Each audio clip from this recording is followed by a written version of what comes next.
Hello, it's a lovely good evening from here in Delhi, and as always, hope that each one of you are absolutely fine. So now in this particular session, obviously there is curiosity to know actually what we are supposed to start, so we have decided to now actually move towards what we call some practical aspects. In fact, under the practical aspects, we have already covered business combinations and what we call consolidation, very high strength chapters. But now in this particular session, we are picking up, and in fact, in the upcoming sessions, we are going to deal up with some small chapters. So one among them is corporate social reporting. Very easy chapter, very simple chapter, and name itself is suggesting actually what we are supposed to study under this particular chapter. It's not a very tough one, very easy. Corporate social responsibility is a growing phenomenon all over the world. Now, almost government of every nation has enacted some rules, some provisions, some legal guidelines whereby the corporates are required to abide by those and integrate their economic, what we call objectives. Economic objectives means an entity generally works to earn profits. But as I said, almost now every nation has enacted some rules whereby they are almost forcing the corporate entities to spend what we call at least some portion of their profits or funds towards the social welfare, well-being or upliftment, whatever you may like to call it. Is it clear to you or not? Corporate social responsibility or reporting indirectly simply means an entity should integrate its economic objectives with the what we call social responsibility objectives. We expect the entities should not be selfish only. They should at least actually work for the society also. They need to actually take into account the fact that they need to play a significant part in the promotion of the education, gender equality, or this environmental activities. As we know, there's a lot of pollution nowadays. So we expect the entities to actually take those things into account. And very important, to be very honest with you, nowadays even investors are actually giving an eye that how much entity is spending for such activities also, and they are preferring such entities over the entities which are not actually contributing to the social responsibility objectives. So in this particular chapter, obviously we are going to have a look at section 135 of Companies Act 2013, besides that corporate social responsibility rules 2014, because these two sets of guidelines actually govern the what we call corporate social responsibility aspects in India. Correct? So under this particular chapter, we need to know actually which are the entities we need who are supposed to actually adopt corporate social responsibility. So here we go and start this particular chapter. Corporate social responsibility, बेटे मैंने अभी जैसा कि शुरुआत में कहा कि generally जो एंटिटीज़ होती हैं उनका पहला मकसद तो यही होता है कि वो प्रॉफिट कमाएं, लेकिन हम ये भी चाहते हैं कि अपने इकोनॉमिक ऑब्जेक्टिव के साथ साथ, यानी कि प्रॉफिट कमाने के ऑब्जेक्टिव के साथ साथ वो थोड़ा सा सोसाइटी के लिए भी काम करें. बेसिक पर्पस ये है. तो हर देश ने, मैंने शुरुआत में ये भी कहा कि हर देश ने ऑलमोस्ट नाउ कुछ रूल्स इनेक्ट कर दिए हैं, कुछ प्रोविजंस बना दिए हैं, जिसके तहत कॉर्पोरेट एंटिटीज को बाध्य करा जा रहा है कि वो अब थोड़ा सा इस तरफ भी देखें, यानी कि कॉर्पोरेट सोशल रिस्पॉन्सिबिलिटी के पहलू की तरफ भी उनकी निगाहें होनी चाहिए. तो इस चैप्टर में हमने यही देखना है कि कॉर्पोरेट सोशल रिस्पॉन्सिबिलिटी के तहत पहले तो कौन कौन सी एंटिटीज हैं जिनको CSR यानी कि कॉर्पोरेट सोशल रिस्पॉन्सिबिलिटी के लिए कुछ फंड्स खर्च करने चाहिए. करेक्ट? आइए चैप्टर की शुरुआत करते हैं. बहुत ही सिंपल सा चैप्टर है, कोई मुश्किल नहीं है, इजी चैप्टर है, छोटा चैप्टर है. तो सबसे पहले तो आप मेरे साथ साथ लिखना शुरू कर दें. तो CSR में शॉर्ट फॉर्म का यूज करूंगा, corporate social responsibility. Correct? Is a way of conducting. और मेरी एक आपसे इल्तिजा है कि जो मैं ये लिखा रहा हूं इस चैप्टर को आप सिर्फ यहीं से पढ़ें जो हम क्लास में कर रहे हैं. करेक्ट? इसमें ज्यादा टाइम आपको वेस्ट करने की जरूरत नहीं है. Corporate social responsibility is a way of conducting business, जैसा कि शुरुआत में मैंने कहा, is a way of conducting business. Correct? By which corporate entities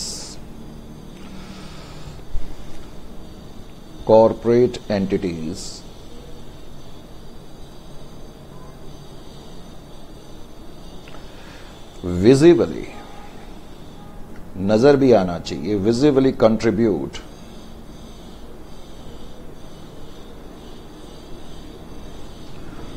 to the social cause, to the social cause.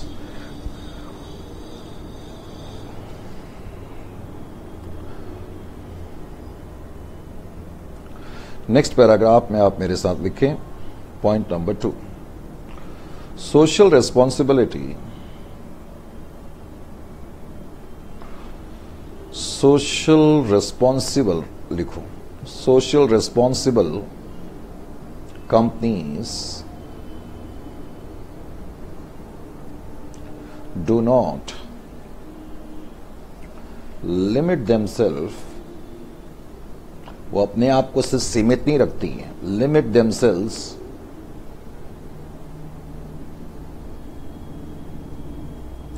To using resources, to using resources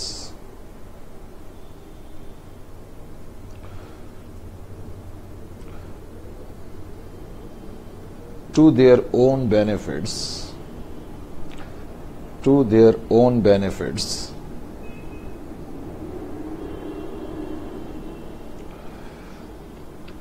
rather they care for society and use CSR. CSR means corporate social responsibility, to integrate, as I said earlier, to integrate economic,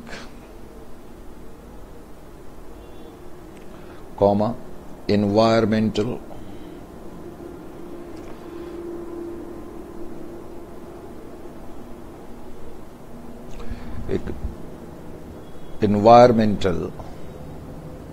just wait, environmental,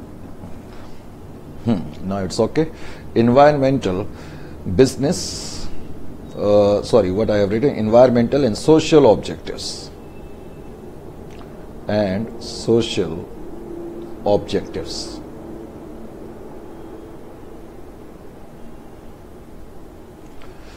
With the company's operation, with the company's operations and growth,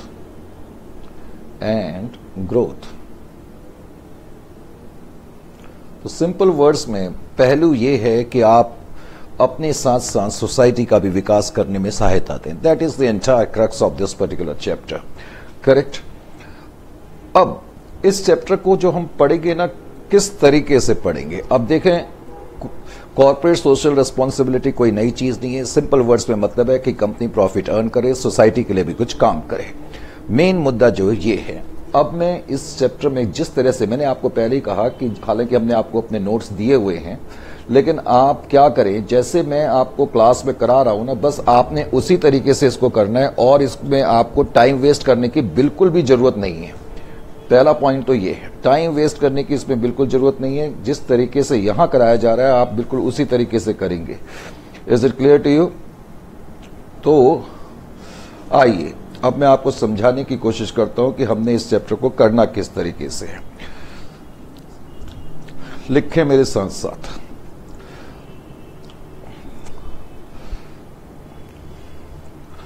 section 135, जैसा कि शुरुआत में मैंने कहा कि section 135 of companies act 2013 और corporate social responsibility rule 2014 apply होते हैं और वो गवर्न करते हैं पूरे कॉर्पोरेट सोशल रिस्पॉन्सिबिलिटी की अकाउंटिंग को, correct. Section 135 of the companies act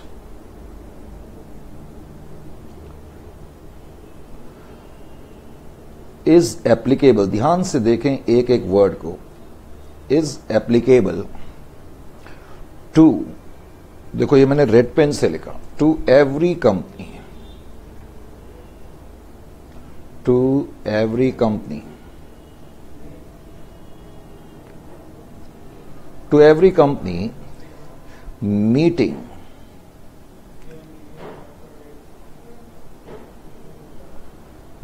the specified criteria, specified criteria. हम देखेंगे 135 में, सेक्शन 135 में कुछ क्राइटेरिया दिए हुए हैं, तो जो एंटिटीज इन क्राइटेरिया को सेटिस्फाई करेंगे उनको CSR जो है फॉलो करना पड़ेगा। Specified criterias,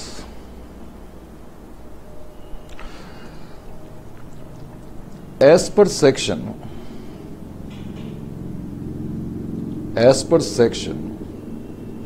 2 subsection 20 of the Companies Act।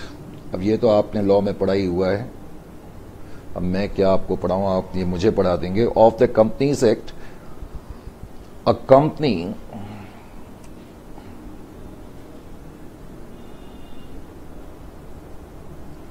means a company incorporated, a company incorporated under Companies Act, under Companies Act, or under any other previous company law।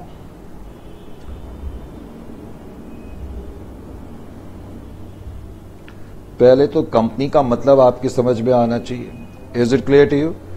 फिर आपकी समझ में ये तीन जो मैंने अल्फाज लिखे ना, इनका मतलब भी समझ में आना चाहिए। हालांकि स्पेसिफाइड क्राइटेरिया के बारे में अभी मैं थोड़ी देर में बताऊंगा। पहला पॉइंट तो आपने ये समझना है, सेक्शन 135 ये कहता है कि कोई भी कंपनी जो स्पेसिफाइड क्राइटेरिया के तहत आएगी, स्पेसिफाइड क्राइटेरिया क्या है अभी मैं बाद में लिखाऊंगा, लेकिन अभी मैं इतना बता दूं कि कोई भी ऐसी कंपनी जिसका कि नेटवर्थ 500 करोड़ से ज्यादा का है, या फिर जिसका टर्नओवर 1000 करोड़ से ज्यादा का है, या फिर जिसका नेट प्रॉफिट 5 करोड़ से ज्यादा का है, करंट ईयर के पहले के प्रीसीडिंग 3 इयर्स में, यानी कि करंट ईयर के पहले के 3 सालों में, किसी भी साल में, पहले 3 सालों के अंदर किसी भी साल में अगर किसी कंपनी का टर्नओवर 1000 करोड़ से ज्यादा का है, नेटवर्थ या फिर नेटवर्थ 500 करोड़ से ज्यादा की है, या फिर नेट प्रॉफिट 5 करोड़ से ज्यादा का है, तो उस कंपनी को फिर CSR अडॉप्ट करना पड़ेगा। Is it clear to you? तो पहले तो स्पेसिफाइड क्राइटेरिया क्या है ये मैंने बताया, अभी मैं लिखाऊंगा अभी। तो सेक्शन 135 ये कहता है कि कोई भी कंपनी जो स्पेसिफाइड क्राइटेरिया को पूरा करती है उसके लिए CSR को अडॉप्ट करना लाजमी है। जैसे कि मैं आपको इस पर बेस्ड एक क्वेश्चन बताता हूं, तो आप क्योंकि बिना केस के मैंने कहा चीजें समझ में नहीं आती हैं, तो आप एक केस लिखे मेरे साथ, तो फिर आपको ज्यादा समझ में आएगा। मैंने कहा ना कि आपको सिर्फ उसमें क्लास नोट्स पढ़ने हैं और कुछ पढ़ने की जरूरत नहीं है, करेक्ट टाइम इसमें वेस्ट करने की जरूरत नहीं है। केस वन में मैंने लिखा, मान लेते हैं T1 limited is a company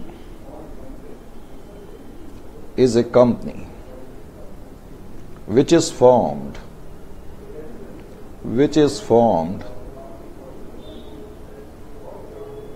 with charitable objectives,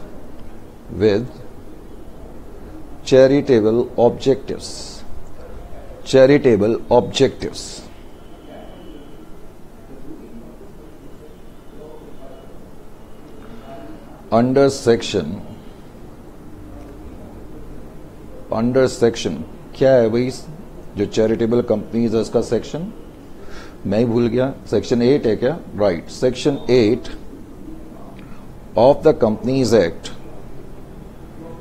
thank you, कई बार हमें ही याद नहीं रहता। देखो अब आप लोग लॉ पढ़ रहे हैं तो आप ज्यादा टच पे रहते हैं। T1 Limited is a company which is formed with the charitable objectives under section 8 of the Companies Act 2013। तो कोई कंपनी है और वो चैरिटेबल ऑब्जेक्टिव्स के तहत काम करती है, तो इसलिए वो सेक्शन 8 ऑफ कंपनीज एक्ट 2013 के तहत आती है। Correct. As a result comma the management of the company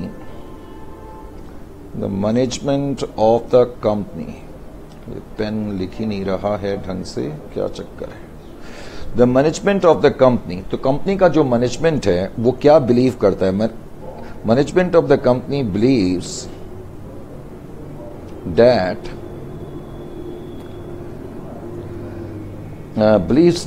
as all the activities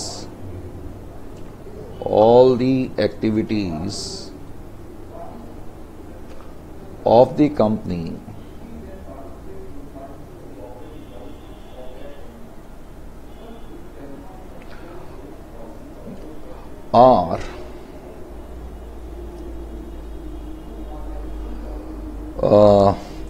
are for charities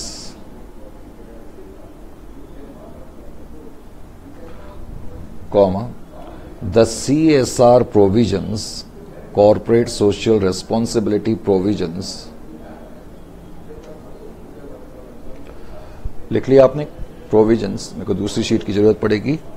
तो मैनेजमेंट को यह लगता है कि हमारी जो कंपनी है वो तो वैसे ही चैरिटेबल एक्टिविटी इसके तहत है, चैरिटेबल ऑब्जेक्टिव्स हैं उसके और वो चैरिटेबल एक्टिविटीज करती है, तो इसलिए CSR provisions are not applicable. तो कंपनी के मैनेजमेंट को यह लगता है are not applicable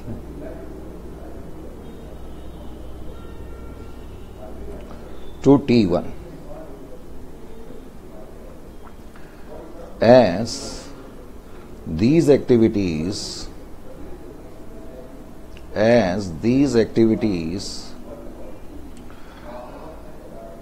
are in normal course of business,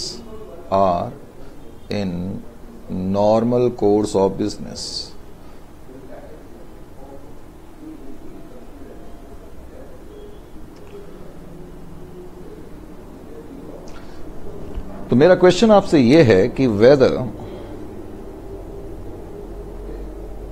the provisions of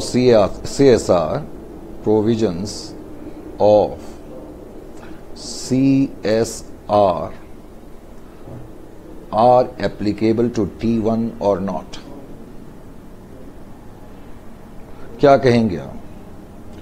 मैंने कहा ये जो कंपनी है चैरिटेबल एक्टिविटीज में इन्वॉल्व है और इनका मैनेजमेंट को लगता है बिकॉज हम चैरिटेबल एक्टिविटी करते हैं तो CSR प्रोविजंस।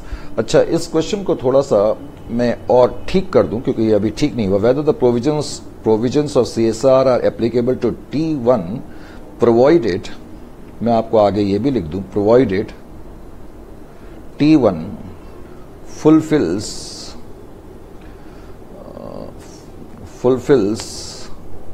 स्पेसिफाइड क्राइटेरिया, जो मैंने बताए थे ना स्पेसिफाइड क्राइटेरिया। स्पेसिफाइड क्राइटेरिया का मतलब क्या है कि पिछले 3 सालों में किसी भी एक साल में इस कंपनी का जो नेटवर्थ है वो 500 करोड़ से ज्यादा होना चाहिए, टर्नओवर 1000 करोड़ से ज्यादा होना चाहिए, या फिर नेट प्रॉफिट 5 करोड़ या उससे ज्यादा होना चाहिए। तो कहने का मतलब है ये स्पेसिफाइड क्राइटेरिया। मान के चलो कि स्पेसिफाइड क्राइटेरिया पूरा हो रहा है। क्वेश्चन कहता है कि एक कंपनी है जो स्पेसिफाइड क्राइटेरिया को पूरा करती है, लेकिन ये कंपनी का मैनेजमेंट क्लेम कर रहा है कि भाई हम तो चैरिटेबल एक्टिविटी कर रहे हैं, तो क्या CSR प्रोविजंस हमारे ऊपर एप्लीकेबल है या नहीं है। तो बेटे जो मैंने लिखाया ना, मैं अब दोबारा नहीं लिखाऊंगा, मैंने फिलहाल ये यहां पर लिख दिया, yes CSR provisions are applicable. लेकिन आप इतना ही आंसर नहीं लिखेंगे, जो मैंने पैराग्राफ अभी इससे पहले लिखाया है ऊपर, उसको भी यहां पर आपको रिपीट करना पड़ेगा। मैंने क्या लिखा है यहां पर, ये लिखने के बाद आप ये लिखेंगे, section 135 of the companies act is applicable to every company. अब चाहे वो कंपनी चैरिटेबल हो, नॉन चैरिटेबल हो, इस बात से कोई मतलब नहीं है। तो section 135 of companies act is applicable to every company meeting the specified criteria, because ये कंपनी स्पेसिफाइड क्राइटेरिया को मीट करती है। अब चाहे ये चैरिटेबल हो या ना हो, उससे हमें लेना देना नहीं है। इस कंपनी को फॉलो करने पड़ेंगे CSR के प्रोविजंस। बात समझ में आ गई? Is it clear to you और नॉट? ये बात समझ में आई है या नहीं आई है? पता ही नहीं लग रहा, तुम्हारी तो आवाज ही नहीं आती है, कुछ पता ही नहीं लग रहा। आइए जी, अब मैंने कहा कि हम स्पेसिफाइड क्राइटेरिया की बात करें, क्योंकि अभी तक हमने वो नहीं पता, तो पॉइंट नंबर 4 हमने लिखा। अब स्पेसिफाइड क्राइटेरिया क्या है, जो मैंने अभी ऊपर लिखा था ना, स्पेसिफाइड क्राइटेरिया, तो जो मैंने अभी बोला था अब मैं उसको लिखाऊंगा। स्पेसिफाइड क्राइटेरिया, मैंने कहा ये चैप्टर आपने सिर्फ इन नोट से पढ़ने और कहीं से नहीं पढ़ने। अगर आप चाहते हैं अच्छी परफॉर्मेंस, चिंता मत करें। लिखा कि नहीं? एक सेकंड, यहां शीट्स इतनी हो जाती है ना कि बार बार उसको सेटल आउट करने में बड़ी प्रॉब्लम होती है कई बार। तो मैंने आपको स्पेसिफाइड क्राइटेरिया बताया तो है, लेकिन मैं जरा उसको अपने तरीके से लिखा दूं। करेक्ट? एक सेकंड के लिए बेटा। As per section 135, as per section 135 of Companies Act 2013 and as per Companies CSR rules, Companies Corporate Social Responsibility Rules 2014, 2014, comma, a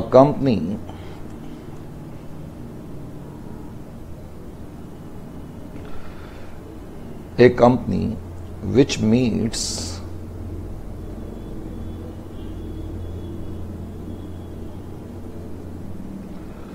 the A, net worth,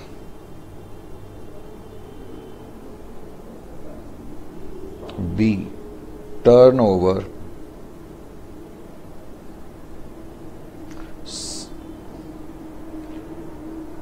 or net profit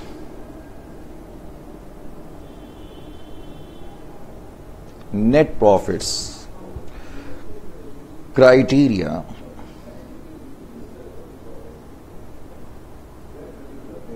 यहां मैं red pen से लिखूंगा, criteria in the relevant preceding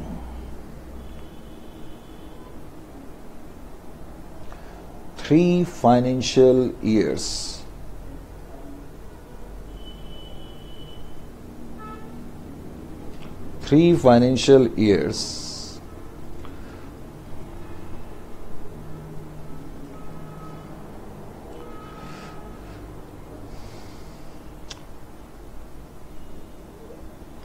shall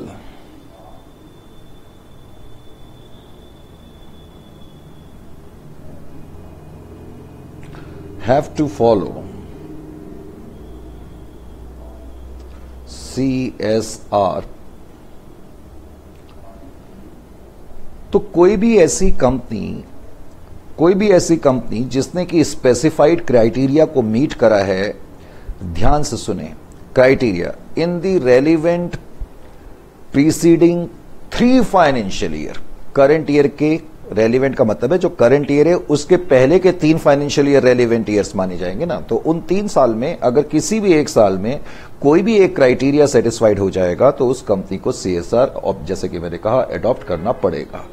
is it clear to you? और CSR adopt करने का मतलब है कि कंपनी को एक कॉर्पोरेट सोशल रिस्पॉन्सिबिलिटी कमेटी बनानी पड़ेगी, एक अपना बोर्ड बनाना पड़ेगा, और सिंपल, वैसे कुल मिला के सिंपल वर्ड्स में इसका मतलब है कि कंपनी को कुछ स्पेंडिंग करनी पड़ेगी, और वो स्पेंडिंग कितनी होगी वो मैं बताऊंगा। वैसे that is equal to 2% of the average profit of the last 3 years. Is it clear to you? तो अब अभी तक मैंने क्राइटेरिया लिखे नहीं है, तो अब क्राइटेरिया क्या है?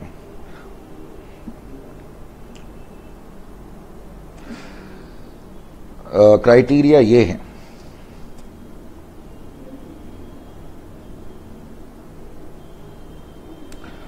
Net worth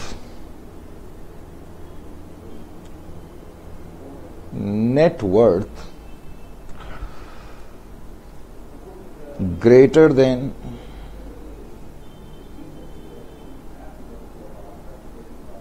or equal to rupees 500 crore. तो कंपनी का जो नेटवर्थ है वो 500 करोड़ है या उससे ज्यादा का है। Turnover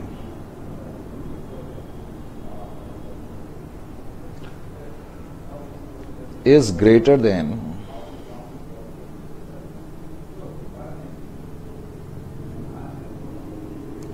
or equal to rupees 1000 crores।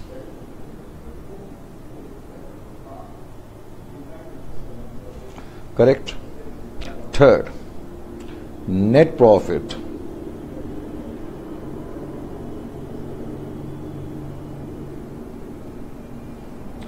is greater or equal to 5 crore. याद रखें, इन तीन में से कोई भी एक क्राइटेरिया सेटिस्फाइड हो जाएगा तो उस कंपनी को फिर CSR एडॉप्ट करना पड़ेगा। Is it clear to you और नॉट? ये जो मैंने लिखा, थोड़ा मैं इसको एक्सप्लेन करता हूं तो आपकी समझ में तब ये ज्यादा आएगा। करेक्ट? तो जाहिर है कि इसके लिए मुझे केस स्टडी लेनी पड़ेगी। केस स्टडी आप इस तरह का क्वेश्चन एग्जामिनेशन में एक्सपेक्ट कर सकते हैं। Case study 2, T2 limited is a company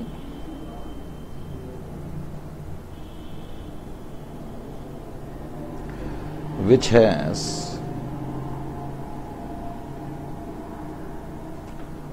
a net worth of rupees 200 crores. Rupees 200 crores.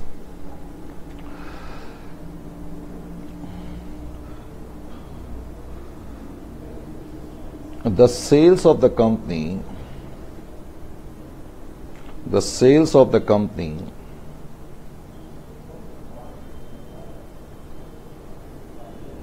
have been affected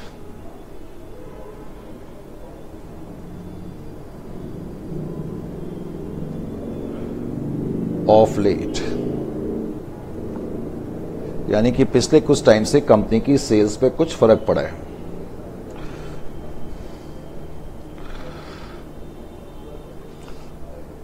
Information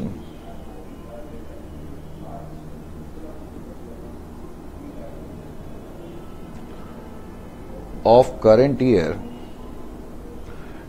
and previous three financials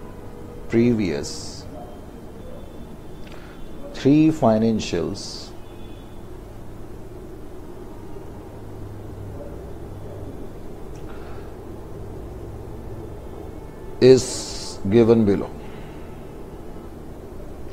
तो इस कंपनी की करंट ईयर की पोजीशन और पिछले 3 साल की पोजीशन आपके सामने गिवन है। करेक्ट पोजीशन क्या है? ध्यान से देखें। पोजीशन ये है, आप पहले तो कॉलम बना लें 31/3/2019, ये मान लेते हैं करंट ईयर है। करेक्ट?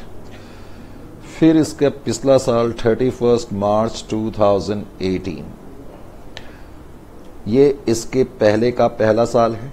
फिर 31/3/2017 एंड 31/3/2016। करेक्ट? यहां तक कोई प्रॉब्लम तो नहीं है। मान लेते हैं कि इस कंपनी का जो नेट प्रॉफिट है, फिगर्स जो हैं वो करोड़ में है। Figures in crore. Correct? Net profit मान लेते हैं 3 करोड़ का है। करंट ईयर में, उससे पिछले साल नेट प्रॉफिट 8.5 करोड़ का है, फिर 4 करोड़ का है, और उससे पहले साल में 3 करोड़ का है। सेल्स, मान लेते हैं कंपनी की जो सेल्स का मतलब टर्नओवर,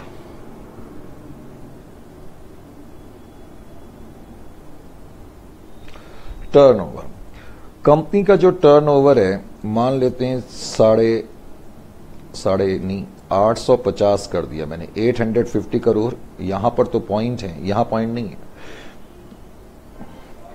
मान लेते हैं 900 करोड़, मान लेते हैं 800 करोड़, मान लेते हैं 600 करोड़। फिर उसके बाद नेट वर्थ मैंने लिखा है, नेटवर्थ, ध्यान से देखें, नेटवर्थ मान लेते हैं कंपनी का करंट ईयर में 300 करोड़ है, यहां पर भी 300 करोड़ है, यहां पर भी 300 करोड़ है, यहां पर भी 300 करोड़ है। सिंप्लिसिटी के लिए मैंने नेटवर्थ सेम रखा, करेक्ट। अब मेरा क्वेश्चन आपसे क्या है? मेरा क्वेश्चन ये है, does the company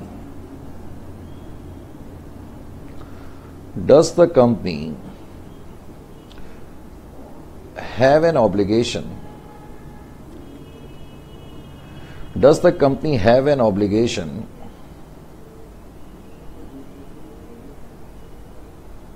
to form CSR committee, COMMITTEE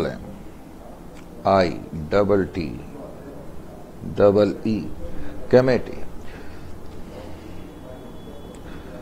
हाँ जी। अब पहले तो मैंने ये सॉल्यूशन नहीं है, लेकिन मैं इसको, क्वेश्चन तो खत्म हो गया, मैं इसको समझाने के लिए क्या कर रहा हूं, एनालिसिस कर रहा हूं। ये लीजिए, ये क्या है? करंट ईयर है। करंट ईयर आपका 31/3/2019 है। बताओ बेटे, क्राइटेरिया आपका सेटिस्फाई हो रहा है या नहीं हो रहा? पहले तो देखो, नेट प्रॉफिट 5 करोड़ से ज्यादा है या नहीं है करंट ईयर में? नहीं है, सेटिस्फाई नहीं हो रहा। क्या टर्नओवर का क्राइटेरिया सेटिस्फाई हो रहा है करंट ईयर में? नहीं हो रहा है। क्या नेटवर्थ का सेटिस्फाई हो रहा है करंट ईयर में? वो भी नहीं हो रहा, क्योंकि जो टर्नओवर है वो तो 1000 से कम है, और जो, अच्छा पहला नेट प्रॉफिट था, अब जो नेटवर्थ है, नेटवर्थ इस केस में 300 है। Is it clear to you? तो इसका मतलब ये भी क्राइटेरिया सेटिस्फाई नहीं हो रहा। करंट ईयर में इस कंपनी का एक भी क्राइटेरिया सेटिस्फाई नहीं हो रहा है। तो क्वेश्चन ये है कि क्या इस कंपनी को सीएसआर अडॉप्ट करना पड़ेगा? अडॉप्ट करने का मतलब है कि उनको एक सीएसआर कमेटी बनानी पड़ती है, फिर वो कमेटी डिसाइड करती है कि किन किन एक्टिविटीज में हमें स्पेंड करना है, यानी कि कुछ सोशल रिस्पॉन्सिबिलिटी एस्पेक्ट के लिए हमें कुछ स्पेंड करना पड़ता है। खैर, अभी तुमने सिर्फ ये समझना है कि क्या हमें सीएसआर को अडॉप्ट करना पड़ेगा या नहीं करना पड़ेगा। करंट ईयर में तो 1 मिनट के लिए लगता है कि कोई भी क्राइटेरिया सेटिस्फाई नहीं हुआ है, तो लगता है कि करंट ईयर में हमें सीएसआर एक्टिविटीज पे कुछ भी स्पेंडिंग नहीं करनी पड़ेगी। लेकिन रूल ये नहीं है। पूरा रूल क्या है कि अगर आपने करंट ईयर के पिछले 3 सालों में किसी भी एक साल में क्राइटेरिया सेटिस्फाई करा है, तो आपको करंट ईयर में स्पेंडिंग करनी पड़ेगी। ओ माय गॉड, जरा आप इससे पिछला साल देखें। अब ये प्रीवियस 3 ईयर्स हैं। 31/3/2018 को आपका नेट प्रॉफिट 5 करोड़ से ज्यादा है, तो इसका मतलब क्राइटेरिया सेटिस्फाई हो रहा है। टर्नओवर 1000 से कम है, 900 है, तो ये सेटिस्फाई नहीं हो रहा, ये सेटिस्फाई नहीं हो रहा, लेकिन एक क्राइटेरिया सेटिस्फाई हो चुका है। अब आप 31/3/2017 को देखें तो एक भी क्राइटेरिया सेटिस्फाई नहीं हो रहा। नेट प्रॉफिट 4 करोड़ है, जबकि 5 करोड़ या उससे ज्यादा होना चाहिए। टर्नओवर 1000 होना चाहिए या उससे ज्यादा होना चाहिए, वो भी नहीं है। और नेटवर्थ 500 होनी चाहिए, वो 300 है, वो भी नहीं है। इसका मतलब यहां सेटिस्फाई नहीं हो रहा है। और 31/3/2016 कुछ भी सेटिस्फाई नहीं हो रहा है। लेकिन इंपॉर्टेंट पॉइंट यह है कि करंट ईयर के पहले के 3 साल में किसी भी एक साल में अगर क्राइटेरिया सेटिस्फाई हो जाए तो फिर आपके लिए तो जरूरी है, ये मैंने रेड पेन से कर दिया, यहां पर सेटिस्फाई हो रहा है।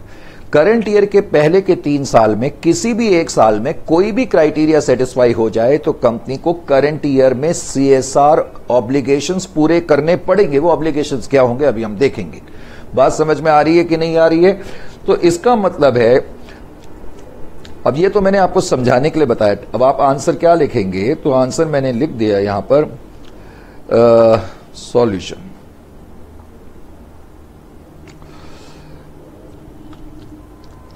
It has been now clarified,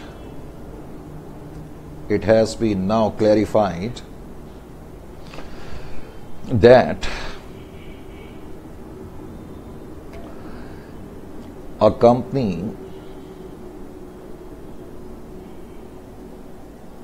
which meets the criteria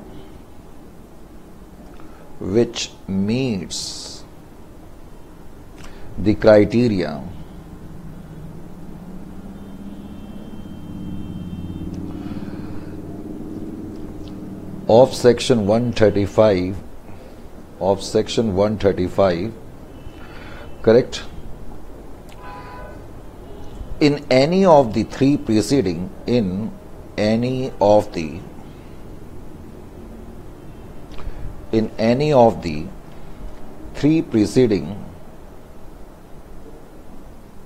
three preceding financial years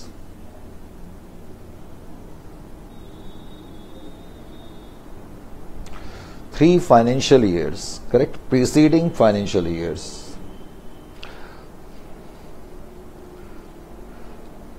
will have to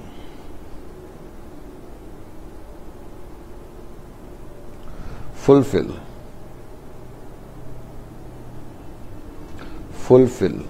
CSR obligations.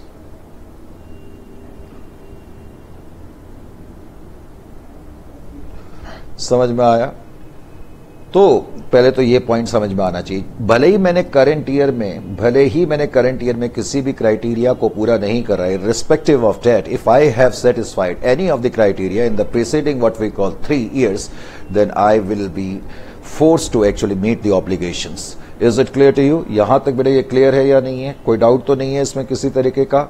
आइए जी, अभी मैंने बताया कि CSR ऑब्लिगेशंस, पॉइंट नंबर क्या चल रहा था हमारा, मैं तो भूल जाता हूं, पॉइंट 4 के बाद 5।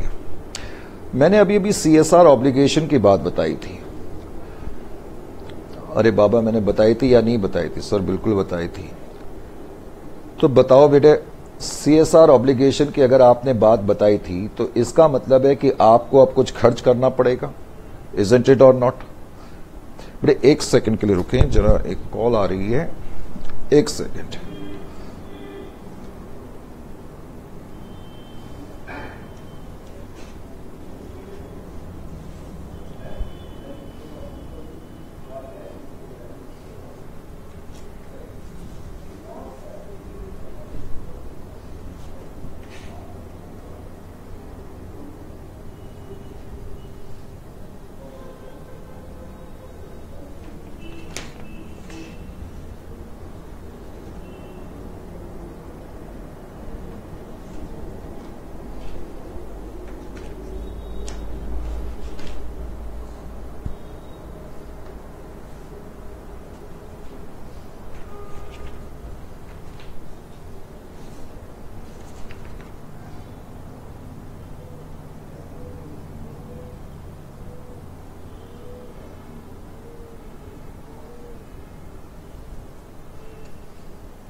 हाँ जी,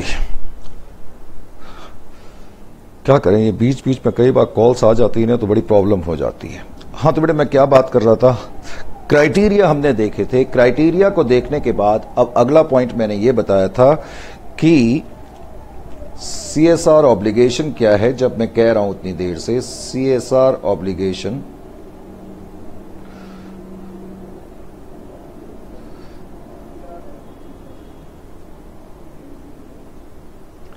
ये है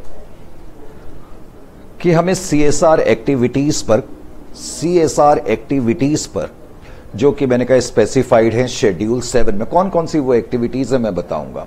आप एक एंटिटी हैं, आपने क्राइटेरिया पूरा कर दिया, अब आपको कॉर्पोरेट सोशल रिस्पॉन्सिबिलिटी पर कुछ खर्च करना पड़ेगा। कितना खर्च करना पड़ेगा? दैट इज कंपनी, मैं एंटिटी वर्ड यूज नहीं करना चाहता,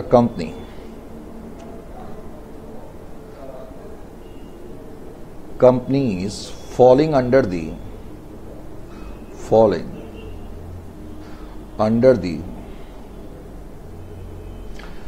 companies falling under the specified criteria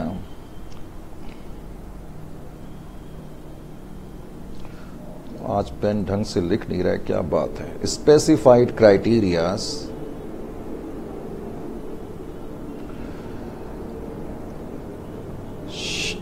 shall spend minimum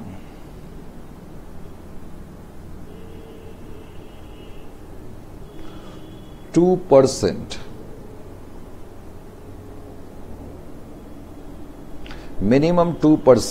of average profits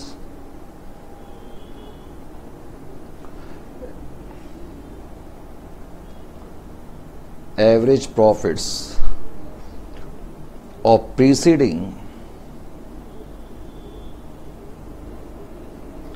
3 years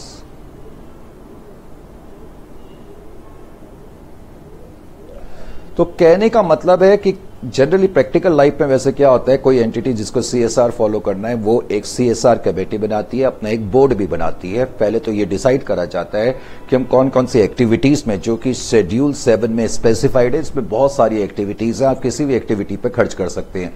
जैसे कि आप प्रमोशन ऑफ एजुकेशन पे कर सकते हैं, आप ह्यूमन जेंडर इक्वालिटी पे खर्च कर सकते हैं, आप स्कूल एजुकेशन के लिए कर सकते हैं, स्पेशल एजुकेशन के लिए कर सकते हैं, डिफेंस के अपलिफ्टमेंट के लिए कर सकते हैं, एनवायरमेंटल कॉजेस के लिए कर सकते हैं। तो किसी भी एक एक्टिविटी में जो शेड्यूल 7 है, जिसमें कि बहुत सारी एक्टिविटीज हैं, तो आपकी कमेटी ये डिसाइड करेगी कि हमने किसमें खर्च कितना करना है।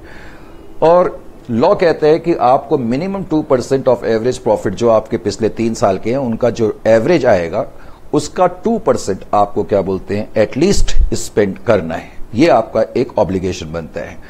कुछ देर पहले मैंने जब क्राइटेरिया लिखाए थे तो उन क्राइटेरिया में मैंने कुछ टर्म्स यूज करी थी, जैसे कि नेटवर्थ, करेक्ट, नेटवर्थ।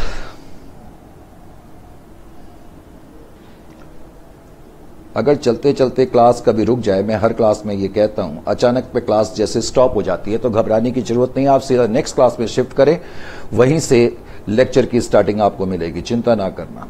नेटवर्थ का क्या मतलब है? मैंने लिखाया था ना स्पेसिफाइड क्राइटेरिया में कि नेटवर्थ 500 करोड़ से ज्यादा होनी चाहिए। नेटवर्थ का मतलब है share capital, paid up share capital, share capital bracket में मैं लिख दूं paid up share capital, paid up share capital plus free reserves,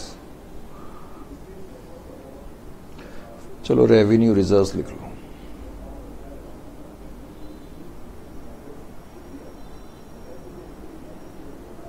plus security premium minus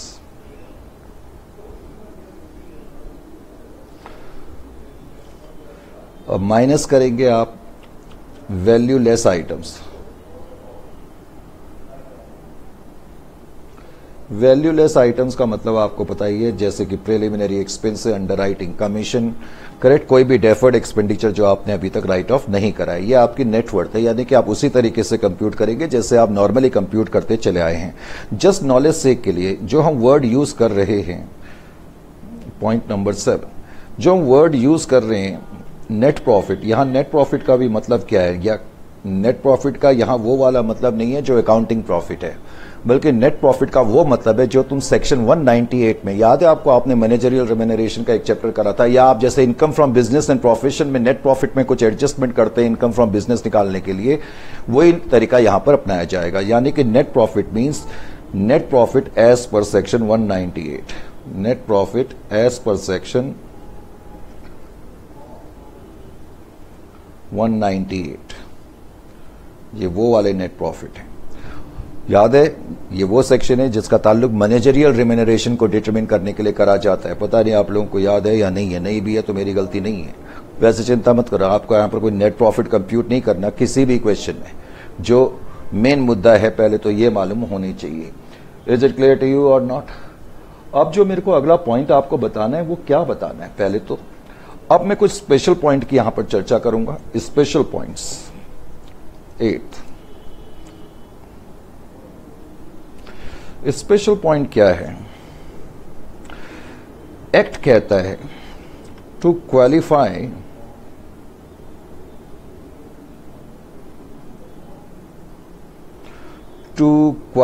the amount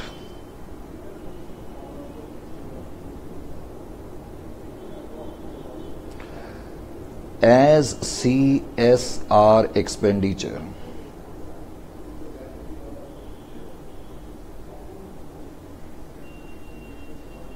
As CSR expenditure, it must have been spent. It must have been spent.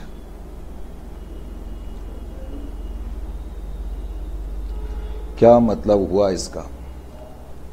Suppose एक company है, उसने specified criteria को पूरा कर दिया, correct, यानी कि criterias के अंतर्गत आती है तो उसको कॉर्पोरेट सोशल रिस्पॉन्सिबिलिटी ऑब्लिगेशंस निभाने पड़ेंगे। और निभाने का क्या मतलब है मैं आपको बता चुका हूं।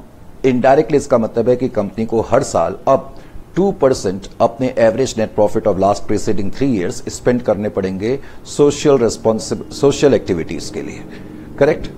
अब मान लेते हैं कंपनी है, उसने अपने एवरेज प्रॉफिट का 2% निकाल के रख लिया खर्च करने के लिए, लेकिन कंपनी ने खर्च नहीं करा, तो क्या इस अमाउंट को मैं CSR एक्सपेंडिचर के रूप में ट्रीट कर सकता हूं? तो एक्ट कहता है नहीं।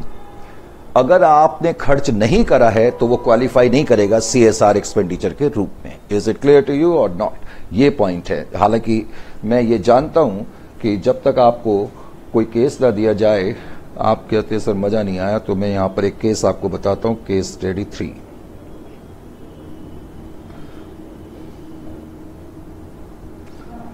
केस स्टडी 3 लिखे जी। T3 Limited manufactures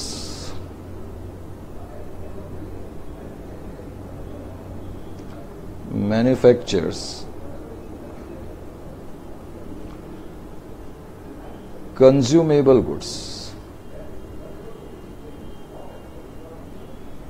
like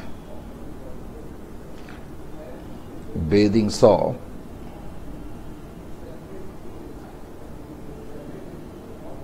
toothbrushes,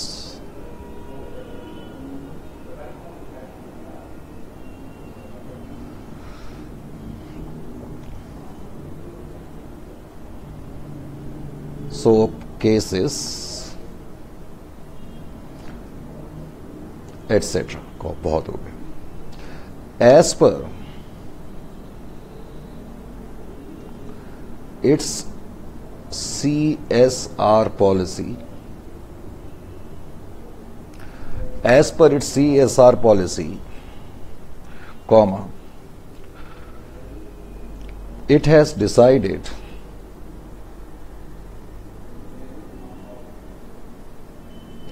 that for every pack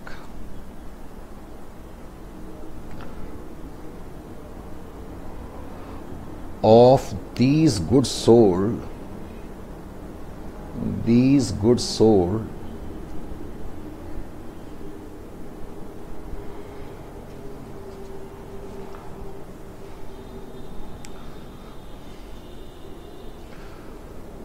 every pack of this goods sold, ₹1, in fact ₹1 है, ₹1 will go towards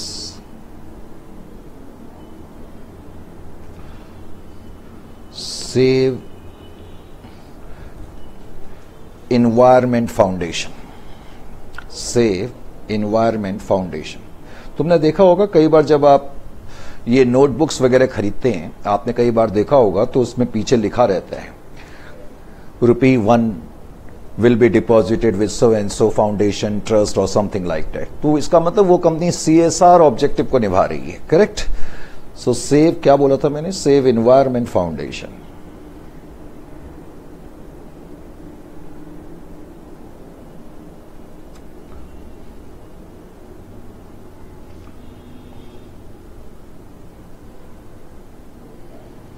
करेक्ट। तो कंपनी की ये पॉलिसी है कि जो भी हम सेल करेंगे उसमें से ₹1 जो है हम इस फाउंडेशन में डिपॉजिट कर देंगे, करेक्ट। एंड क्या सेंटेंस मैंने लिखा था, एक मैं पढ़ लूं। As per its CSR policy it has decided that for every pack of these goods sold ₹1 will go towards Save Environment Foundation and क्या लिखाया जाए, एंड shall qualify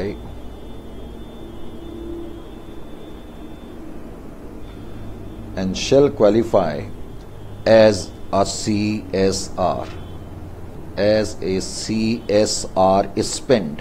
बेटा ये टर्मिनोलॉजी यूज करी जाती है, CSR स्पेंड, यानी कि ये जो ₹1 हम डिपॉजिट करेंगे ये माना जाएगा कि हमने कॉर्पोरेट सोशल रिस्पॉन्सिबिलिटी निभाई है या इसके लिए हमने खर्च करा है, करेक्ट। अल्टीमेटली हमको दिखाना है ना कि हमने 2% खर्च करा है करके। तो अब नेक्स्ट पैराग्राफ में लिखूं, एट द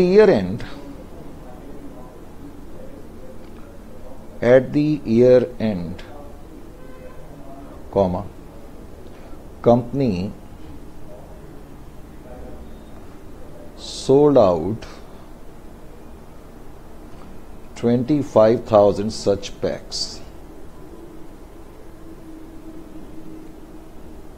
अगर कंपनी ने 25,000 पैक्स बेचे तो इसका मतलब प्रत्येक पैक पे ₹1, इसका मतलब टोटल ₹25,000 कंपनी ने सेविंग फाउंडेशन को देने चाहिए, तभी तो वो खर्चा माना जाएगा कि नहीं। However, this amount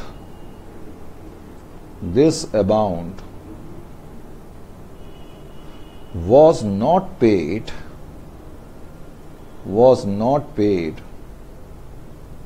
to the foundation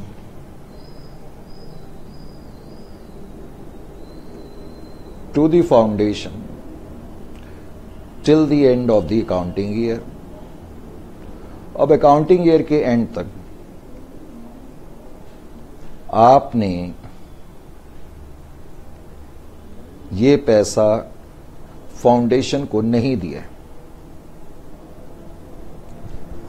मेरा क्वेश्चन आपसे ये है कि क्या कंपनी इसको CSR क्लेम कर सकती है? क्या ये माना जाएगा कि कंपनी ने इतना खर्च कर दिया है? Will the amount of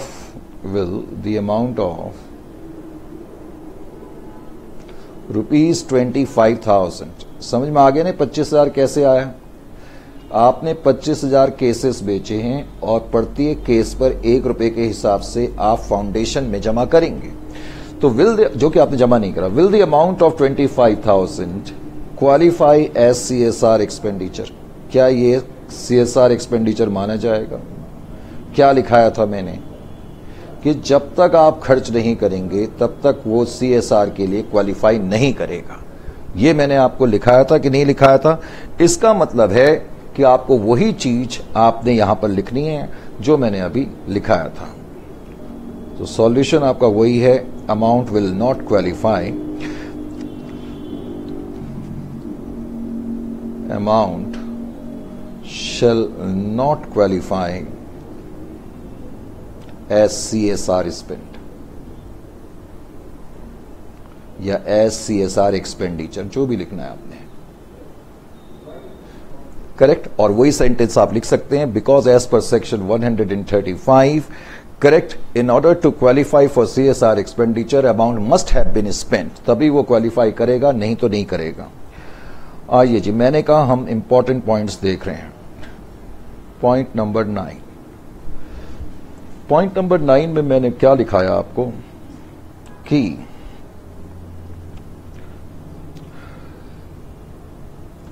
companies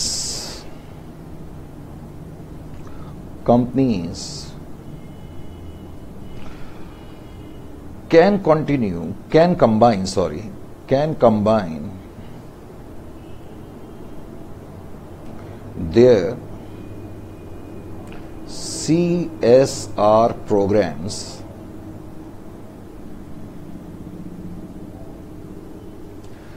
with other similar companies, यानी कि एक्ट हमें ये इजाजत देता है, companies, just wait, by pooling का मतलब इकट्ठा करना, मिल करके। आजकल चला है ना, दिल्ली में तो बहुत चला कार पूल। आजकल लोग, पहले उबेर चली थी, अब उबेर ने कार पूल सिस्टम भी कर दिया है, 4-5 लोग मिल करके ही चले जाते हैं, करेक्ट। तो by pooling their CSR resources,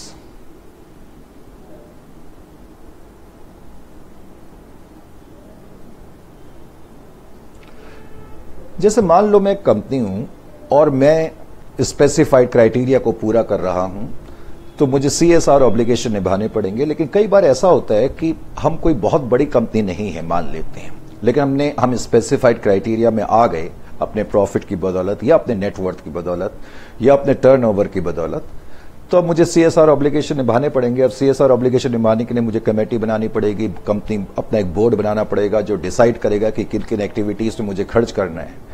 कई बार हमें लगता है कि इतना खर्च, या भले ही वो 2% of the average net profit है, लेकिन इतना खर्च पाना हमारे लिए पॉसिबल नहीं है, या इस पूरी एक्टिविटी को हम अकेले नहीं निभा पाएंगे। कई बार हमें ऐसा लगता है। तो एक्ट तुम्हें यह इजाजत देता है कि तुम दूसरों के साथ मिलकर के भी अपने ऑब्लिगेशंस निभा सकते हो। बात समझ में आ गई कि नहीं आ गई? जैसे कि अगर एक क्वेश्चन यहां बन सकता है, किस तरह का क्वेश्चन बन सकता है, लेट अस से केस से थोड़ा सा ना समझाने में भी आसानी रहती है। अब कौन सा केस मैंने कराया था मैं खुद ही भूल गया। चलो केस स्टडी 4 कर देता हूं। लिखें T4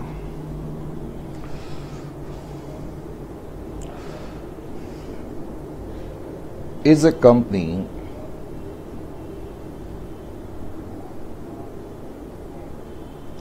with small CSR funds, corporate social responsibility funds इनके पास ज्यादा नहीं है। T4 is a company with small CSR funds, comma,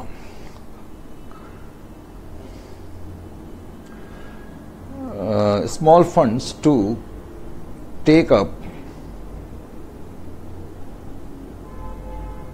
CSR activities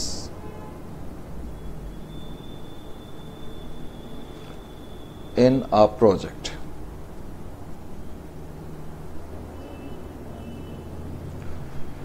अब T4 के पास कुल मिला के कम फंड्स हैं, तो ये किस तरीके से CSR एक्टिविटी का यहां मतलब है, जैसे मैं सोशल कॉज में कुछ इन्वेस्ट करना चाहता हूं, या मैं कोई एजुकेशनल प्रोग्राम की किसी प्रोजेक्ट का हिस्सा बनना चाहता हूं, क्योंकि अल्टीमेटली हमें बनना पड़ेगा, तभी तो हम अपने ऑब्लिगेशन को निभा पाएंगे। क्योंकि लॉ ये क्लियर है कि भाई आपको 2% अपने एवरेज प्रॉफिट्स का, जो कि पिछले 3 साल के हैं, स्पेंड करना ही करना है किसी इस तरह की सोशल कॉज की एक्टिविटी में।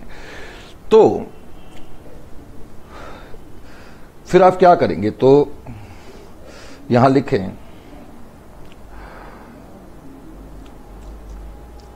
it is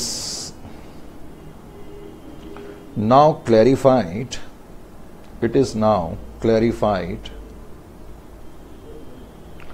that companies can combine